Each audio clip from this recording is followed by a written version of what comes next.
ที่จังหวัดยโสธรทางผู้ว่าราชการจังหวัดยโสธรก็เรียกประชุมด่วนหน่วยงานที่เกี่ยวข้องเตรียมรับมือกับพายุขั้นแม่กี่นะคะท่านผู้ว่าเพิ่นบอกว่าเพิ่นย้ำเรื่องของวันที่7ฮอดวันที่10พฤศจิกายนนี้ต้องเตรียมรับมือค่ะโดยที่ศาลากลางจังหวัดยโสธรอำเภอเมืองจังหวัดยโสธรนายชันชัยสอนศรีวิชัยผู้ว่าราชการจังหวัดยโสธร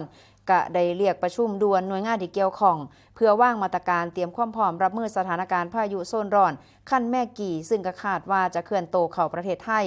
ระวังวันที่7ฮอด10พฤศจิกายนซึ่งนายขันชัยท่านทิมารองผู้ว่าราชการจังหวัดยโสธรและก็นายสมชัยบุรณะปลัดจังหวัดยโสธรพร้อมโดยหัวหน้าส่วนราชการหัวหน้าสำนักงานป้องกันและบรรเทาสาธารณภัยหัวหน้าส่วนราชการที่เกี่ยวข้องกับเข้าร่วมประชุมอย่างพร้อมเพรียงกันในขณะที่ทั้ง9อำเภอ9แห่งกับเข้าร่วมประชุมผ่านระบบออนไลน์ในขณะที่กองอำนวยการป้องกันและบรรเทาสาธารณภัยจังหวัดยโสธรได้ออกประกาศแจ้งเตือนประชาชนให้เฝ้าระวังและก็เตรียมรับมือผลกระทบจากพายุขั้นแม่กี่ซึ่งก็จะเฮ็ดให้เกิดฝนตกหนักในบางพื้นที่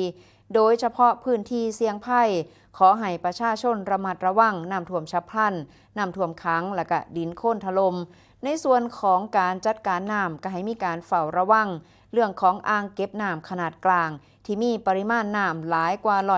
80%ของความจุเก็บกักเพื่อป้องกันภาวะน้ำล้นหรือว่าน้ำเข้าท่วมพื้นที่เกษตรกรรมและก็ที่อยู่อาศัยของประชาชน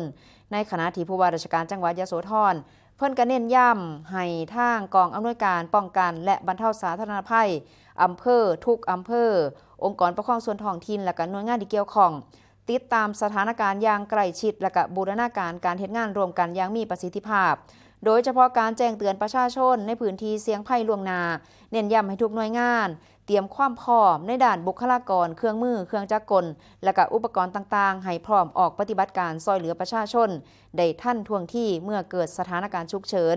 นอกจากนี้ก็ยังกำชับให้กำนันให้ผู้ใหญ่บ้านใส่เสียงตามสายและก็ช่องทางสื่อสารในท้องถิ่นประกาศแจ้งเตือนและก็ให้ข้อมูลแก่ประชาชนอย่างทั่วถึงให้ถึงที่สุดหากประชาชนประสบภัยและก็ต้องการความช่วยเหลือก็สามารถติดต่อได้ตลอด24ชั่วโมงที่กองอำนวยการป้องกันและบรรเทาสาธารณภัยทั้ง9อำเภอองค์กรปกครองส่วนท้องถิ่นในพื้นที่และก็สายด่วน1784ของกองอำนวยการป้องกันและบรรเทาสาธารณภัยจังหวัดยโสธรนั่นเองค่ะ